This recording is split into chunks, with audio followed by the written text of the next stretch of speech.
Oi, pessoal.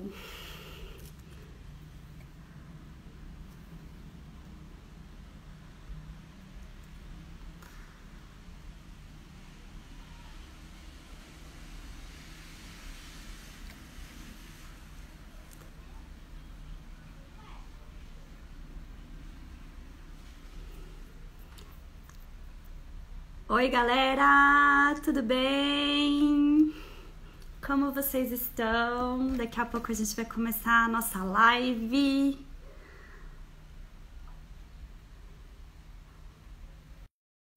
Na nossa conversa.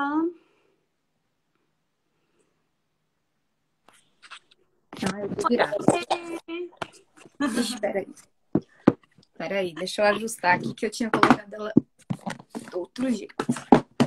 Joia, fica à vontade. A gente ainda tem uns minutinhos para começar o nosso bate-papo. Assim tá bom, né?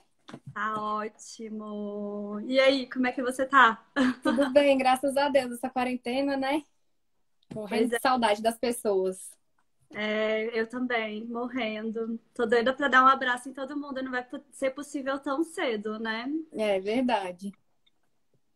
Pois é. Ai, mas eu acho que tá sendo um momento bom também, de muita reflexão. Ai, Gi, entrou, oi, Gia! Tudo bom? Gente, vai ser um momento muita reflexão, né? Então a gente está aqui justamente para falar sobre esses movimentos da educação, né? Que infelizmente também vão mudar o cenário da educação mundial, né? O jeito como as pessoas assistem às aulas, como, enfim, os professores também ministram as aulas. Hoje é o dia da educação na Fashion Revolution, né? A semana da Fashion Revolution começou ontem, no dia 20, e ela vai até o final dessa semana, até o dia 24, né? Que o dia 24 de abril, que é sexta-feira, que foi o dia que realmente caiu o Rana Plaza, né? Lá em Bangladesh. E foi quando a gente começou a refletir, né, sobre esses movimentos, sobre as indústrias, a indústria da moda, sobre o trabalho, né, sobre os materiais têxteis que a gente usa, né? E a Fashion Revolution, ela é uma ONG, né, que justamente, né, para a gente se movimentar, para a gente fazer ações, para a gente fazer ações de conscientização, né? Então, hoje eu sou a Rafaela Lacerda, me apresentando, sou professora de uma instituição de moda particular aqui de Brasília. Também sou criadora da Tesourinhas Cursos, né, que foi uma escola que começou com uma questão de ensino mais afetiva, mais personalizada.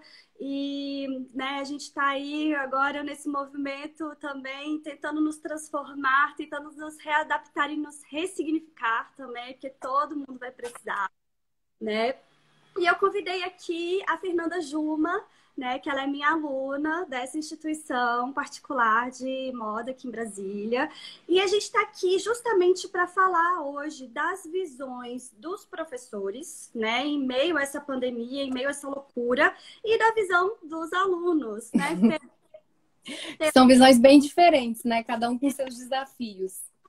Sim, eu queria que você se apresentasse, né, falasse um pouquinho de você. Bom, eu sou a Fernanda Juma, sou aluna da professora Rafaela. A minha primeira formação é em Direito, eu sou advogada. Atualmente eu tenho me especializado na área de Fashion Law, porque tem tudo a ver com a minha nova graduação. E eu fui para moda porque eu comecei a abordar. Então, eu comecei a utilizar várias técnicas de mistas, né? Aquarela, o bordado, a colagem. E aí, hoje eu me vejo como uma artista têxtil. E não só como uma bordadeira, ou como uma advogada, ou como uma designer, né? E aí, essa é a minha paixão. Eu trabalho as minhas obras e as minhas superfícies com várias técnicas, assim, e tô aqui para falar com vocês um pouquinho sobre esses nossos desafios aí na quarentena. Pois é, né, Fê? Vamos lá. Eu tinha preparado aqui, gente, três perguntinhas, né, para nossa pauta que eu acho que vão falar bastante sobre esse movimento, né? Então, a primeira pergunta eu direcionei ela tanto para os alunos como para os professores, né? Que seria o que que a instituição que você estuda, trabalha, está fazendo para dar continuidade às aulas, né? Então, eu vou começar rapidinho, Fê, depois eu te passo a palavra, beleza? Eu fiquei, assim, muito surpresa com a instituição que eu trabalho, muito surpresa positivamente, porque foi uma instituição que, graças a Deus, tinha todo um repertório de tecnologia, né? Tinha uma ferramenta, ela tem uma ferramenta de tecnologia muito boa, que é a Blackboard Learn. E eu achei que a instituição soube gerir a crise de maneira muito rápida, promovendo treinamentos para alunos e professores, né? Pegando aí mais um braço dessa plataforma que eles já utilizavam para ser uma sala de aula virtual mesmo, né? Onde os alunos, os professores estão ali todos os dias no horário das aulas, né? Conforme o combinado no contrato prévio ali, né? Então a gente está todos os dias, né? A gente perdeu uma semana de aula, mais ou menos, uma semana e meia, né? Foi Duas. muito pouco, Começou na duas. metade Em da semana, né? algumas disciplinas vão ter duas semanas de reposição e as outras vão ter uma, né? Porque o decreto, ele surgiu na quarta-feira, dia 11, né? Isso. E no dia 12 já não teve aula, que era uma quinta-feira, né? Então, quem tinha aula quinta e sexta vai ter que repor 2 semanas de aula, né? Mas eu achei, assim, que foi um trabalho muito, assim, a gestão de crise da instituição foi muito boa, né? Eu fiquei muito satisfeita, eu fiquei muito surpresa, né, positivamente. Eu achei que eles proporcionaram, né, a questão de treinamentos. Eu fiquei aí 2 sábados, passando por treinamentos intensivos, né? E foi muito interessante, né? Todo mundo unido junto, né, para proporcionar isso. E você, Fê, me conta a sua visão de aluna. Então, eu tive uma surpresa boa também, porque eu imaginei que a gente fosse perder o semestre, né? Porque já no primeiro decreto já eram 15 dias e depois passou a 30 dias e agora já tem quase 2 meses, né? Mas Sim. assim, a gente tem que ter um olhar também para a situação, né? Hum. Então, eu não posso esperar que algo seja feito com a mesma com a mesma desenvoltura de que se a instituição tivesse tido tempo para isso. Então, Hum. assim, as questões que eles pontuaram e que eles adequaram, que para mim foram mais relevantes, foram a questão das aulas serem remotas, isso que você falou. Então, assim, os professores estão com a gente ali ao vivo, não são aulas gravadas, não é um EAD. E isso facilita muito a interação do aluno. Então, em termos de tirar dúvida, de pedir para voltar, de pedir para refazer, uma internet que cai, uma parte que você perde, porque como você também está em casa, às vezes você tem outras distrações que fogem ao seu controle, que te fazem perder aquele momento ali da aula. E como é uma aula remota, você posteriormente vai poder assistir, que também é bom, porque fica gravado.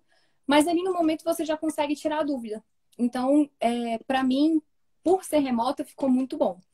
A outra questão foi a adequação dos planos de ensino, né? Então, os professores tiveram essa sensibilidade de entender que a gente não teria condições de cumprir o plano estabelecido no início do semestre, que era um plano presencial.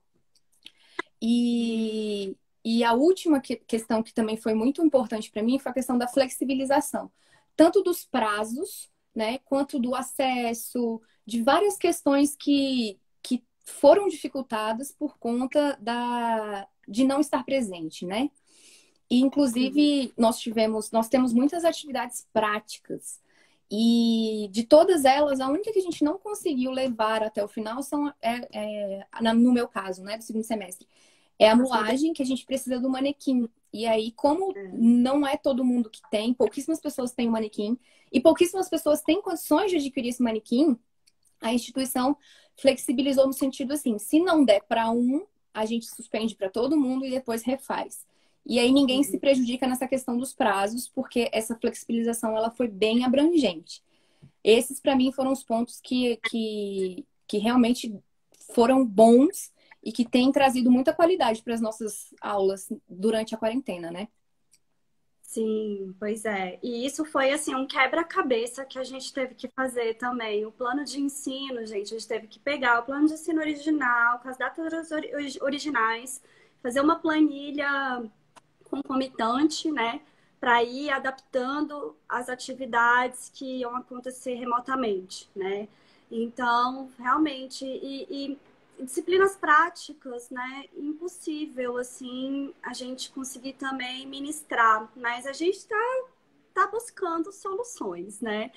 E eu acho que também a questão que você falou da flexibilização, Fê, é muito importante, porque tá todo mundo no mesmo barco, sabe? Não tem como. A gente precisa deixar vocês felizes e deixar vocês seguros, né? Para dar tempo de vocês conseguirem fazer o tanto de atividades, né? Práticas, trabalhos e tudo mais que vocês precisam, né? Pois é, eu achei que realmente foi muito assertivo da instituição, mas ela já tinha essa questão de ter a plataforma, né, de tecnologia. Porque se não tivesse essa plataforma de tecnologia, eu Não acho teria como. que a gente ia ter que cancelar o semestre, como fez a UNB, como fez outras instituições, né? Gente, segunda pergunta da nossa pauta assim, né? Ela é direcionada também para professores e para os alunos, que quais são as dificuldades, né, que a gente está tendo neste momento. Então, até coloquei aqui, eu como professora, né, eu estou tendo muita dificuldade de aplicar a metodologia ativa, né? Eu ainda não consegui pegar uma metodologia ativa. Ó, a Yara perguntou como ficam estudantes que não têm acesso à internet de qualidade. Yara, a gente vai chegar lá, porque a gente pegou também o depoimento de uma aluna chamada Luana Matos, que ela passa por essas dificuldades. E daqui a pouquinho, gente, a gente vai colocar também o depoimento dela por aqui, tá? Porque existe essa questão, né? Existem alunos que não têm computador, existem alunos que moram em áreas rurais, né? Então, eles não têm essa facilidade, né? Não é Essa fácil. disponibilidade, né? De estrutura que é necessária quando está remoto. Não tem o que fazer. Exatamente, né? Então a gente também chegou a pegar o depoimento de uma aluna, ela é uma aluna do FIES, então ela inclusive está tendo dificuldade também com essa parte burocrática, além da parte de tecnologia e adaptação, sabe? Então é bem complicado, gente, mas a gente está se esforçando ao máximo, né? O IESB, ele tá... Ui, desculpa, gente, acabei falando o nome da instituição sem querer. A instituição ela está oferecendo, né, laptops, notebooks, né? Ela está oferecendo materiais, principalmente para o pessoal do quarto semestre, que é o pessoal que está se formando agora. Então, foi disponibilizados bustos para eles também poderem trabalhar em casa seus projetos finais, para não serem prejudicados de maneira alguma, né? Ah, esqueci de pontuar, Rafa, que na questão das adaptações, a gente está com delivery de livro, né? Então, assim, se você precisar pegar livro na... Eu ainda não utilizei, porque eu tenho alguns livros aqui, mas tem essa disponibilidade também. Então, isso eu achei bem interessante, porque não tem como ter todos os livros, né? E a parte teórica do nosso curso é muito teórica. Então, você necessariamente tem que ter esse recurso de livro, né? Sim, pois é. E a gente também tem uma biblioteca virtual, você sabe, né? Quando Eu acessa sei, mas ainda não consegui entrar. Existe também essa opção. Os livros, eles são digitalizados e eles estão disponíveis online. É um ótimo recurso. Tá. Gente, vamos para a segunda pergunta. As dificuldades, né? Eu comecei a falar e acabei não terminando. Então, eu, como professora, estou vendo muita dificuldade para implementar metodologia ativa, prática e de avaliar alguns tipos de trabalho que eram para terem sido práticos e eles mudaram, né? Sua forma de entrega, sua forma enfim, de apresentação, né? E uma também das questões que eu tenho dificuldade como professora é de engajar os alunos né, assim, de uma maneira de como me comunicar com esses alunos para eles assistirem a aula no momento da aula mesmo, né? E não assistirem a aula depois, porque foi exatamente isso que a Fê falou. A Fê falou que durante a aula, essa parte da interação com o professor, onde você pode pedir para voltar naquele momento, você não entendeu, você fala, professora, olha, levantei a mão ali na minha sala virtual e eu quero que você volte, eu quero que você refaça aquele passo, né? Então, isso é muito importante, isso permite que a gente se relacione, né? Até de uma maneira mais afetuosa, de uma maneira com mais atenção. Então, essa é a minha dificuldade, de tentar avisar para esse aluno que não está participando das aulas de maneira remota, ali no horário da aula mesmo, de falar, não, vem, vamos assistir a aula aqui, olha, você tem a interação com o professor direto, né? Então, isso também é uma coisa que eu sinto falta.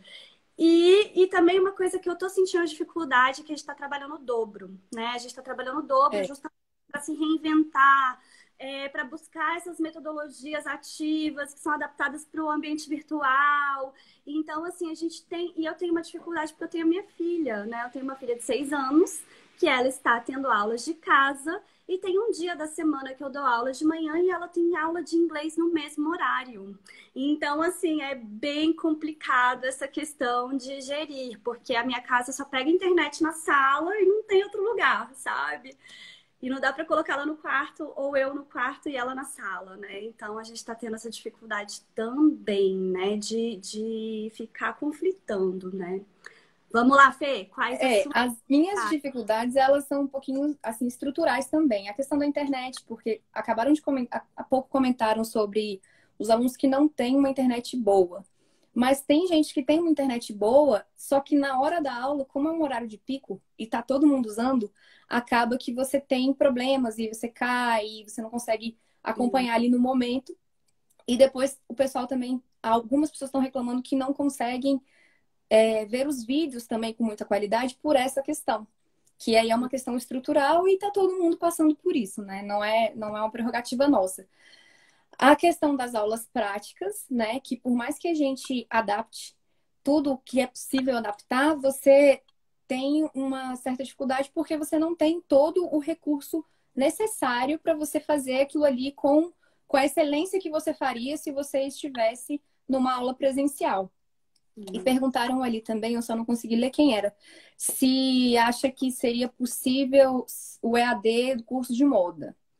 Eu, como aluna, acho que o EAD 100% não é possível, porque você tem várias atividades que você precisa, só se você tiver uma mega estrutura em casa e assim, não é viável, né? Não é viável financeiramente, nem para o aluno e nem para o curso, porque não é todo mundo que vai conseguir se matricular tendo um custo desse, né? Mas, fora isso, tem a questão também da compra do material. Então, assim, você enquanto aluno, você precisa se utilizar o que você tem, porque apesar de ter muitos armarinhos, no nosso caso, né, armarinho, loja de tecido, que estão entregando, às vezes não tem o que você precisa. Imagino eu que porque o consumo não está como era antes, a reposição também não está sendo feita com a rapidez que era antes. Demorando mais. Então, às vezes, você precisa de uma régua para fazer uma modelagem específica e não tem mais. E aí você não tem o que fazer. E aí, nesse aspecto, os professores também ajudaram bastante em adaptar isso. Uma aula que eu tenho que é muito prática e não parou foi a aula de modelagem plana, que é aquela que a gente faz no papel. Só que precisa de algumas réguas específicas para você conseguir fazer essa modelagem. E aí, a nossa professora, ela teve a bondade de disponibilizar umas réguas em escala menor. Então, o aluno consegue imprimir e consegue fazer ali numa escala reduzida, mas consegue fazer. E como o importante é você entender a lógica do método que você usa para modelagem, serve. E serve muito bem. Então, assim... São dificuldades que existem, mas são dificuldades que são possíveis de ser contornadas. E aí, como a gente teve essa flexibilização, os professores também eles estão tendo um olhar um pouco mais sensível até no momento da avaliação. porque os alunos que se comunicam, essa também é uma, eu acho, imagino que seja uma dificuldade de vocês, porque tem muito aluno que tem dificuldade, mas não fala. E não se comunica e não diz, e aí também as pessoas não têm como adivinhar, né? Mas os que falam, os que buscam, a gente que tem uma estrutura um pouco melhor sempre tenta ajudar. Então, um aspecto positivo, que já está saindo um pouquinho da pergunta, foi isso, né? Porque a turma se juntou um pouco mais. Alguns núcleos da turma se juntaram um pouco mais em prol dessa ajuda, sabe? Uhum. Aí eu acho que é isso. A questão dos materiais, a questão das aulas práticas e a questão da internet, que você pode ter melhor, às vezes não vai. Ó, a Ana até comentou aqui, ó. Eu acho que por mais que a educação tente, nunca haverá um momento em que ela será 100% EAD. O contato ainda será necessário. Eu também acho isso, né? E isso até que é a pauta da nossa próxima pergunta, né? O assunto da nossa próxima pergunta, né? Que quais cenários você acredita que podem acontecer daqui para frente, né? Um cenário pós-pandemia. Então, por exemplo, eu como professora, eu vejo que, assim, um curso de moda, por exemplo, ele não tem condições de ser AD, 100% EAD, nunca. Ele tem condições de ser semipresencial, mas EAD, muito difícil, né? Então, e eu acho que, assim, tudo vai mudar, gente, tudo vai mudar, tudo vai mudar. A forma como a gente consome, a forma como a gente se relaciona, a forma como a gente consome alimentos, né, roupas, vestuário, tudo, tudo. A forma como a gente estuda vai mudar completamente, né? Então, isso eu até reservei aqui 2 links, depois eu posso passar para o pessoal no Stories, pelo Stories ou de outra maneira, mas eu peguei que eu andei estudando muito sobre o futuro da educação, né? O que vai acontecer? E aquele aluno que vai voltar depois da pandemia, ele vai voltar mudado. E o professor, ele precisa também se adaptar a essa mudança, né? Muito, assim. A gente não vai poder dar aula do mesmo jeito que a gente dava durante todo esse tempo, né? Então, esse tempo é realmente um tempo para ressignificar, para se reinventar, se readaptar, sabe? Gente, é isso, é mudança. A mudança, ela precisa, ela foi acelerada, ela foi adiantada, e é isso que a gente está vivendo, e é isso que a gente precisa, né, aprender. Então, eu acho que a pandemia, ela vai nos proporcionar também mais leitura, né? Ela vai proporcionar mais essa questão de uma sala de aula invertida, que até então, em alguns cursos, era complicado de fazer essa sala de aula invertida. Muitas vezes a gente passava atividade para o aluno e avaliar ela na próxima aula, o aluno não lia, não trazia o material, não. Então, isso era muito complicado. Eu acho que a questão da pandemia pode facilitar a sala de aula invertida. Eu acho que o professor ele vai ter que ser cada vez mais objetivo, trazer uma informação cada vez mais rápida e mais profunda, mas isso também, as avaliações também terão que ser mais profundas, mais aprofundadas, com feedback muito bom de comunicação para esse aluno, para ele entender o que realmente ele deixou de fazer ou ele deixou de apresentar ali naquela avaliação dele. Eu acho que também vai acontecer uma questão de um ensino mais personalizado, com a ajuda da tecnologia, de uma base de dados, né?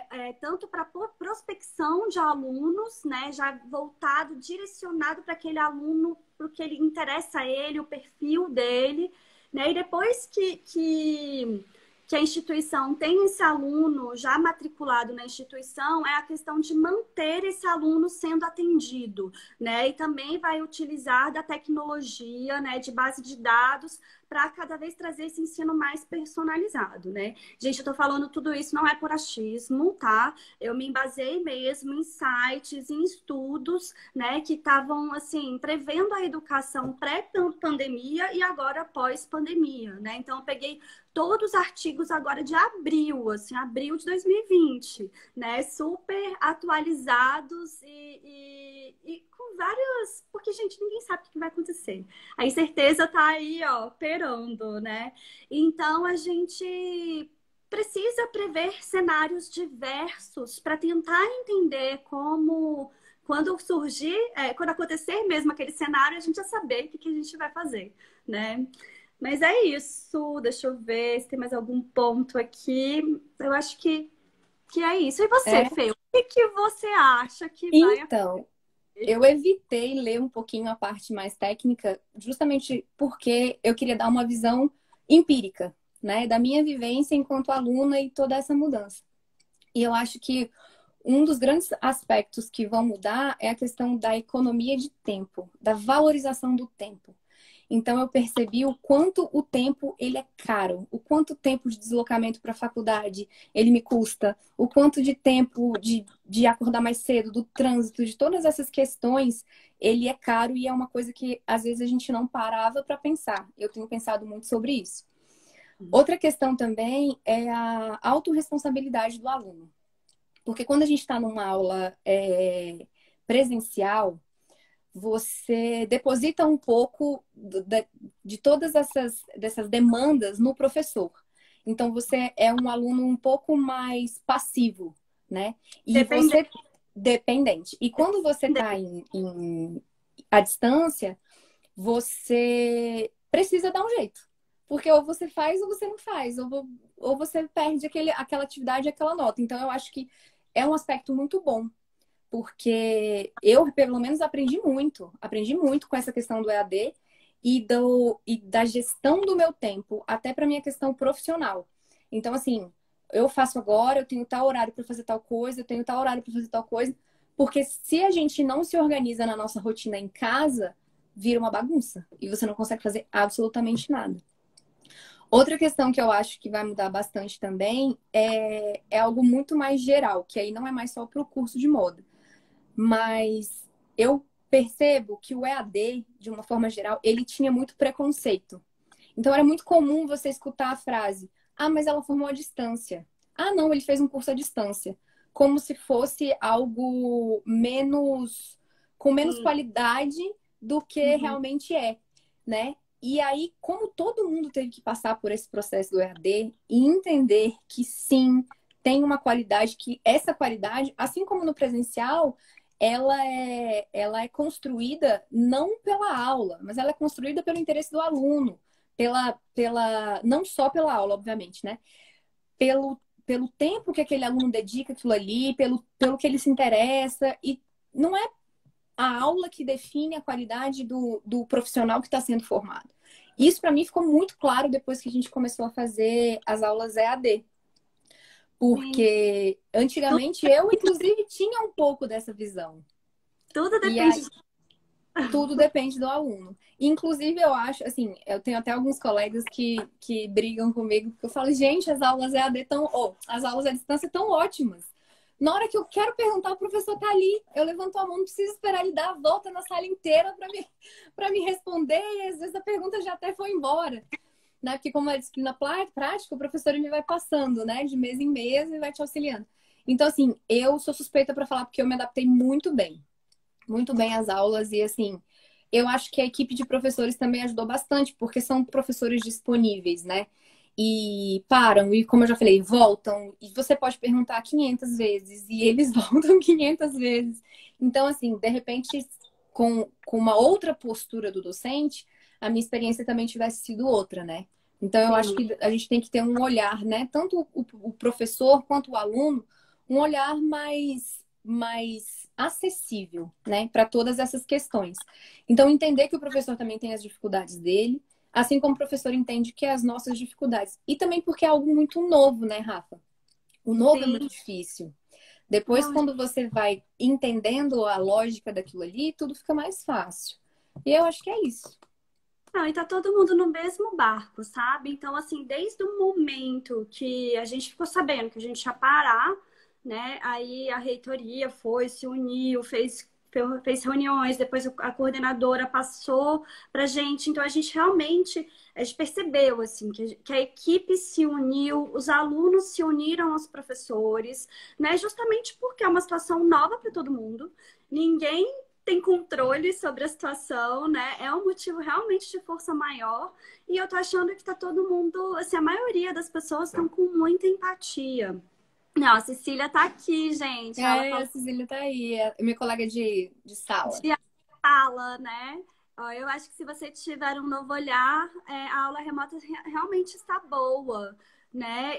Pois é, eu também, Cecília, eu tô achando super legal, gente, as aulas, sabe? E quando eu percebo, por exemplo, que vocês têm algum tipo de dificuldade, eu sempre gravo um vídeo extra, né? Então, assim, justamente para quem não tem a possibilidade ou então tiver a gravação da aula, né? Porque a gente tem isso também na nossa plataforma, né?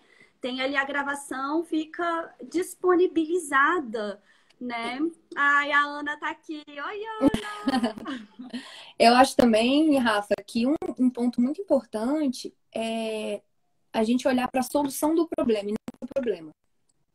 Então, muitas pessoas, muitos alunos conversando, é muito claro a diferença de quem entende a experiência como algo novo, mais agregador e construtivo. O que eu posso tirar de bom disso daqui? Para quem olha, como eu resolvo isso? O meu problema é esse, como eu resolvo esse? E outras pessoas que pontuam quais são os meus problemas. Ah, não dá por causa disso, isso é ruim, isso me desmotiva, isso, em vez de olhar e falar, não, vamos resolver isso aqui, como que eu posso resolver? E ter essa troca com o professor também, que é muito importante, porque às vezes a gente, enquanto aluno, a gente não consegue ver uma outra possibilidade. Tipo, preciso de uma régua. Eu não tenho a régua, não tenho a régua, como é que eu vou fazer? Né? Então eu falo com o professor e às vezes ele me dá uma alternativa que eu sozinha nunca teria pensado, né? Sim, sim. É uma parceria, gente. É uma parceria, mas isso que você falou, realmente, do aluno dar desculpa, é porque eu não tenho internet, é porque. E não fazer nada por isso também é um problema sério, né? Mas assim, é um problema que foge do nosso controle também, infelizmente, né? Por isso que é tão importante a gente firmar essa parceria, né, entre aluno, instituição e professor, justamente para a gente conseguir sair dessa da melhor maneira possível, né? Enfim, né? Com mais jogo de cintura, sabendo realmente solucionar, né? Você falou uma palavra muito importante, que é buscar soluções, né?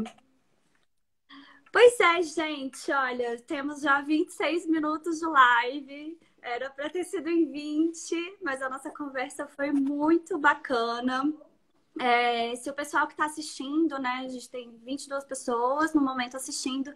Se vocês tiverem algum tipo de dúvida ou sugestão, ou queira também ajudar aí na nossa pauta, pode perguntar pra gente. A Ceci já tá indo embora. Não sei, ela deu tchauzinho. Pode ser só um, tô aqui.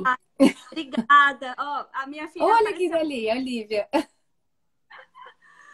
Obrigada aí pela oportunidade para a Yara Vidal. A Yara é representante da Fashion Revolution há 3 anos aqui em Brasília. Esse é o terceiro ano dela e é o meu terceiro ano também participando, né, desse movimento que é tão importante para a moda, né? Eu agradeço muito vocês, agradeço muito a Fê que topou participar desse Eu te bate-papo. agradeço. Espero que ano que vem a gente também faça mais, né? Aí, ó, quarto ano, né, Yara? No ano que vem a gente, ó, vai ser presencial, a gente vai voltar com as nossas ações, vai ser maravilhoso. E obrigada, Fê. Valeu, Obrigada a valeu. todo mundo que aceitou meu convite também. Vi vários rostinhos conhecidos aí dando um oizinho, mas a gente não tinha como falar ali na hora, né? Mas eu agradeço todo mundo pelo apoio e foi ótimo ter vocês aqui. Foi muito boa nossa conversa, Rafa. Obrigada pelo convite, viu? Imagina, eu que agradeço. Também adorei o papo. E, gente, daqui a pouco, às 16 horas, ó, a Yara falou que lá no perfil dela, é só entrar no perfil da Yara Vidal no Facebook e olhar o Linktree dela. Vai ter mais assuntos sobre educação pós-pandemia, junto com a Verônica Goulart do Senac DF, né? Então vai ser outro bate-papo aí bem interessante, porque hoje é o dia da educação na Fashion Revolution. E vamos seguir aí com a nossa educação de moda cada vez com mais qualidade, melhor, para a gente formar designers que busquem soluções, né, para a nossa vida. E aqui no Instagram também, a Yara falou aqui. Então, gente, um beijo para vocês e até. Um beijo. Tchau, tchau. Eu.